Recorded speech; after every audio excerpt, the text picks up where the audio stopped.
Pakistan versus Australia third ODI match और वो हो गया है जो किसी ने सोचा भी नहीं था। ये ओडीआई सीरीज शुरू होने से पहले वसीम अकरम जो वाहिद पाकिस्तानी कमेंटेटर इस वक्त ऑस्ट्रेलिया के अंदर मौजूद हैं, उन्होंने जो वर्चुअल प्रेस कॉन्फ्रेंस की थी उसके अंदर कहा था कि पाकिस्तान अगर एक मैच भी जीत गया तो ये पाकिस्तान की बहुत बड़ी कामयाबी होगी। लेकिन at the end of the day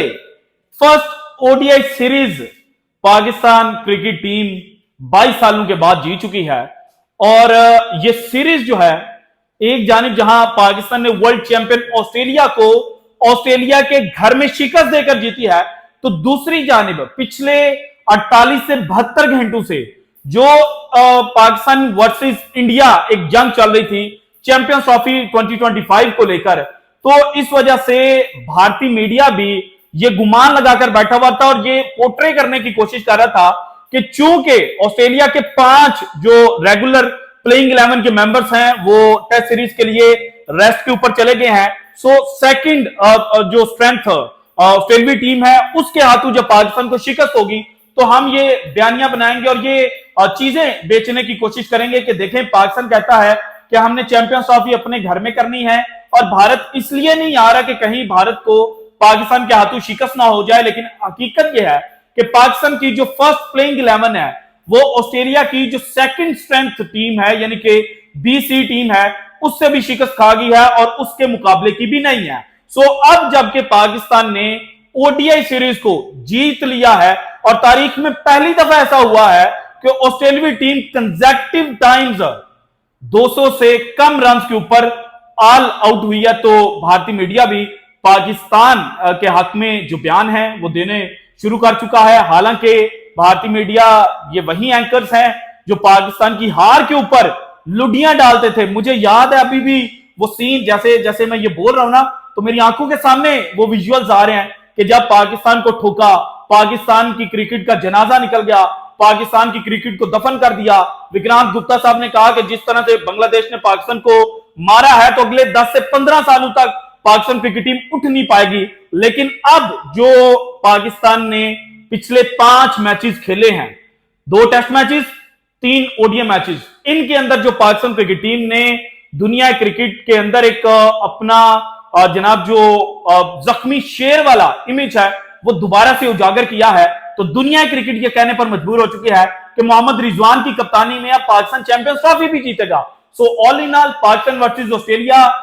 series को लेकर इस वक्त इंटरनेशनल मीडिया के ऊपर क्या चल रहा है और जो इस सीरीज के अंदर पाकिस्तान के बॉलर्स ने तबाही मचाई है, खासतौर पर शाहीन शाह अफरीदी ने जो थर्ड ओडीआई मैच के अंदर विकेटें हासिल की हैं, जो इनिशियल बॉलिंग शाहीन की जानिब से की गई थी, उसको देखकर ये क्यों कहा जा रहा है कि भूखा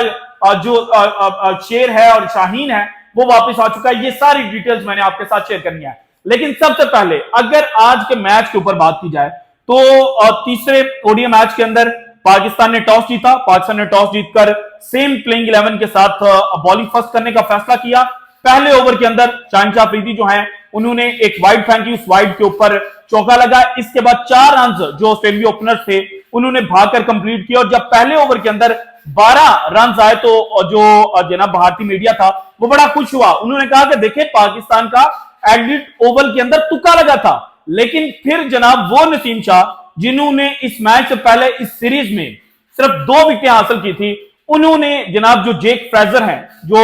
आईपीएल के अंदर भारतीय बॉलर्स की और साउथ अफ्रीकन और बाकी जो भी वहां पे बड़े बॉलर्स आते हैं उनकी धुलाई करके आया हुआ था, उसको शाहीन शाह अफरीदी ने चलता किया और बोला बेटा निकल।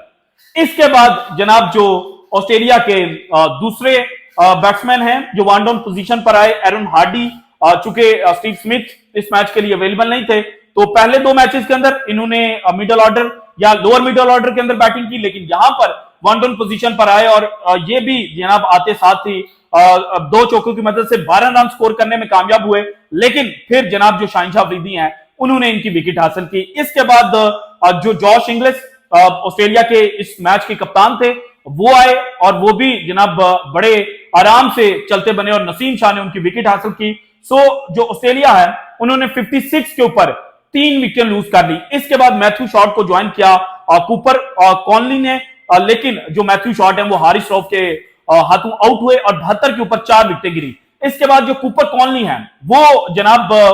रिटायर्ड हर्ट हुए, क्योंकि नसीम शाह की जो गेंद थी वो उनका जो ग्लव्स हैं और जो उनकी जनाब हैंड है वहां पर लगा, इस वजह से उनको ग्राउंड जो है वो छोड़ना पड़ा। और कूपर कॉनली के बाद जो मैक्सवेल है उन्होंने ज्वाइन किया, लेकिन मैक्सवेल इस सीरीज के अंदर टोटल नाकाम हुए। और एक इंटरेस्टिंग फैक्ट भी है मैक्सवेल के हवाले से, वो मैं अभी आगे चलकर आपके साथ शेयर करता हूं, लेकिन यहां पर जनाब जो ग्लेन मैक्सवेल हैं ये जब आज आउट हुए और कवर एरियाज में पॉइंट में जब कैच पकड़ा साइम अयूब ने, तो मुझे 2017 की चैंपियंस ट्रॉफी फाइनल में विराट कोहली याद आ गई। विराट कोहली भी सेम इसी पैटर्न के ऊपर आउट हुए थे और वो भी जनाब स्क्वायर अप हो गए थे, लेग साइड पर खेलना चाहते थे, लेकिन लीडिंग एज लगा और शादाब खान जो है उन्होंने कैच पकड़ा था। सो यहां पर सेम केस जो है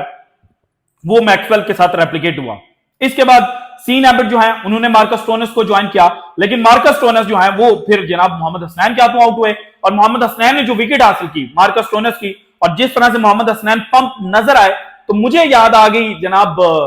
2022 की गालिबन या 2023 की वो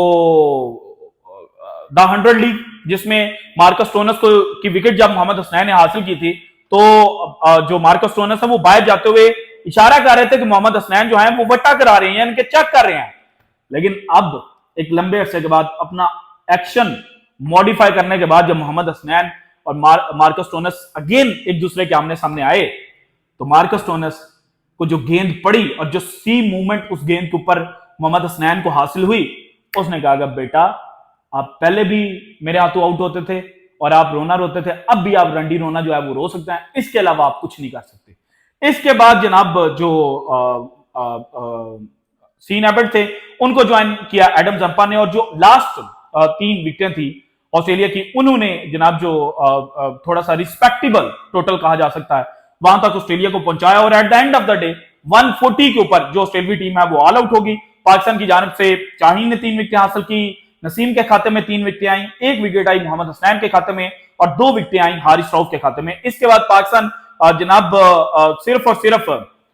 जो रन चेज करने के लिए आया वो 141 थे, और पाकिस्तान के ओपनर साइम अयूब, अब्दुल्ला शफीक ने इनिशियली बॉल को देखा, लेकिन बाद में जब ये सेट हुए तो इन्होंने अगेन जनाब जो एडलेड ओवल की तर्ज की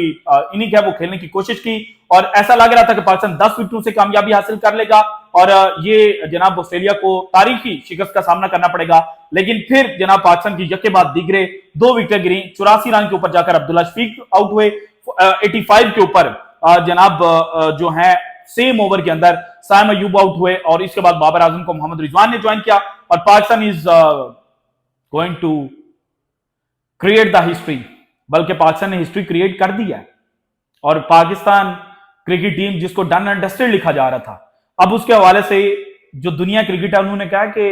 जो सोच मोहम्मद रिजवान के कप्तान अपॉइंट होने के बाद पाकिस्तान क्रिकेट टीम में आई है कि 4 फास्ट बॉलर्स के साथ ये खेले,